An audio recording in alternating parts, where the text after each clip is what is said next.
વડોદરાના નવલખી કૃત્રિમ તળાવમાં મગરોની સુરક્ષાને લઈને ગંભીર ચિંતા વ્યક્ત કરવામાં આવી છે. તળાવ પાછળ ચાલી રહેલી કામગીરી દરમિયાન જૂની લોખંડની જાળીઓ અને એંગલ દૂર ન કરાતા ચોમાસામાં મગરોના જીવ પર જોખમ ઊભું થયું હોવાનું GSPCA સંસ્થાએ જણાવ્યું છે. સંસ્થાના રમેશભાઈએ તંત્રની બેદરકારી સામે રોષ વ્યક્ત કરી તાત્કાલિક કાર્યવાહી કરવાની માંગણી કરી છે. નવલખી કૃત્રિમ તળાવ પાછળ વિકાસ કામગીરી ચાલી રહી છે, જોકે સ્થળ પર પડેલી જૂની લોખંડની જાળીઓ અને અણીદાર એંગલ હજી સુધી દૂર કરવામાં આવી નથી, જેના કારણે મગરો માટે ગંભીર જોખમ ઊભું થયું હોવાનું GSPCA સંસ્થાએ જણાવ્યું છે. રમેશભાઈ આઈના જણાવ્યા અનુસાર ચોમાસામાં તળાવમાં પાણીનું સ્તર વધે અને મગરો વચ્ચે વિસ્તારને લઈને થતી લડાઈ દરમિયાન તેઓ આ લોખંડની જાળીઓ સાથે અથડાઈ ગંભીર રીતે ઇજાગ્રસ્ત થઈ શકે છે. ગયા વર્ષે પણ વિવિધ કારણોસર 11 મગરોના મોત થયા, તેમ છતાં સંભવિત જોખમ દૂર કરવા માટે જરૂરી કાર્યવાહી કરવામાં આવી નથી. તેમણે આક્ષેપ કર્યો છે કે છેલ્લા 1 મહિનાથી પાલિકાના સિટી એન્જિનિયર, વન વિભાગના અધિકારીઓ તેમજ સંબંધિત જવાબદાર અધિકારીઓ સમક્ષ અનેક વખત રજૂઆત કરવા છતાં હજી સુધી કોઈ અસરકારક પગલાં લેવામાં આવ્યા નથી.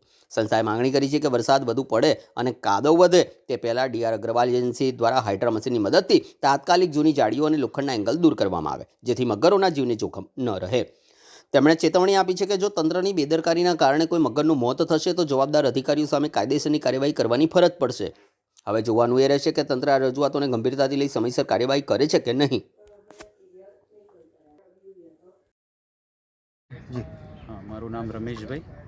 આજે આપણે નવલખી કૃત્રિમ તળાવની પાછળ જે ગેબેન વોલની જે દિવાલની કામગીરી ચાલી રહી છે એ ભાગરૂપે ત્યાં જૂની જે જાળી છે એ જાળી કેટલા સમયથી મેં રજૂઆત કરેલી છે.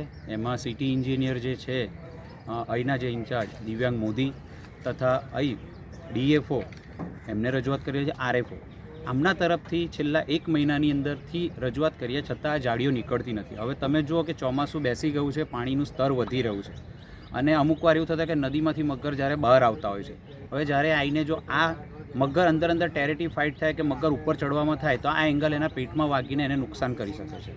તો તમારા માધ્યમથી એક જ કહેવું છે કે જલ્દીમાં જલ્દી DR અગ્રવાલની જે એજન્સીનું જે કામ છે તાત્કાલિક ધોરણે આજની તારીખમાં જ હાઇડ્રો મંગાવીને તમામ કામગીરી કરવામાં આવે. બીજી વસ્તુ કે જે સિમેન્ટનો વેસ્ટેજ છે એ બી અંદર ઠાલવવામાં આવ્યો છે.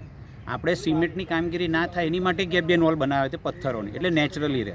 એટલે આ અત્યારે કંઈક ના કંઈક સામે ચોમાસું પછી જો પાણી વધી જશે તો આ નીકળે નહીં.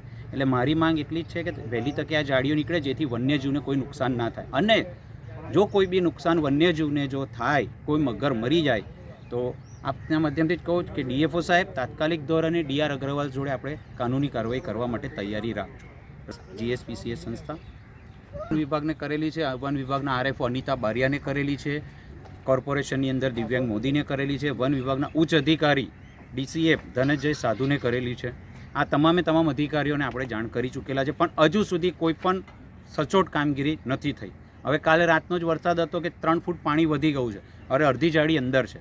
હવે લાવશે તો કહેશે કિચડ છે તો નહીં થાય, તો પછી કોઈ નુકસાન જો થાય, વન્યજીવ જો મરતા હોય. ગયા વર્ષે આપણે 11 મગર મરેલા છે ટોટલ. તો હજુ આ ડિપાર્ટમેન્ટને આ બધા વિચાર રહ્યા છે કે હજુ આપણે મારવાના છે કે ઓછા કરવાના છે. એટલે કે કરો અને થાય તો વન્યજીવ બચે. અને મેં એકલો નથી, જેને બી ફરિયાદ લખવી હોય તમામ વન્યજીવ